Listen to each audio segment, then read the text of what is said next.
ऐसा है कि आज जुमरात का दिन था। जुमरात को बच्चे दावत में जाते हैं, कुरान खानी में जाते हैं। 50-60 बच्चे यहाँ पर रहते हैं, तो सब बच्चे कुरान खानी में गए हुए थे। 3-4 बच्चे यहाँ पर रह गए थे, छोटे 8 साल के, 11 साल के, 12 साल के और 7 साल के। तो उनमें से क्या नाम बच्चे खेल रहे थे वहाँ दरगाह में, मतलब वहाँ पास में सफाई कर रहे थे। कुछ बच्चे आए जो जुग्गे में रहते हैं यहाँ पर, लड़के उनके साथ बड़े भी थे, उनको बड़ों ने भेजा, उनको उकसा रहे थे। वो कई दिन से उकसा, पहले भी बच्चों को पीटा पड़ते हुए को आके उनमें से जो उकसा रहे थे, जो उनके साथ अब भी उनको छुड़ा के वही लेके हमने पकड़ लिया था उनको।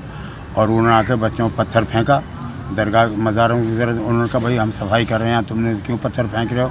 तो फिर गाली दी, तो वो उनके पास आए, गाली वाली दी, क्यों गाली दे रहे हो हमें, तुम वही पत्थर फेंक रहे हो। उठा के 2-3 बच्चों की गर्दन दबा दी और एक को उठा के पकड़ के और उसमें दे मारा। मोटरसाइकिल थी, रक्षा था उसमें, उसके बीच में वो वहीं से उसकी आवाज़ बंद हो गई।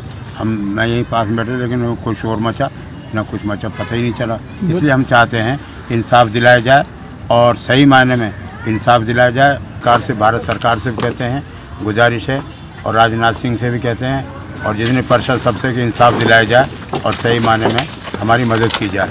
आज ये घटना, कल को और भी कोई ऐसी अनहोनी हो सकती है, कोई घटना हो सकती है।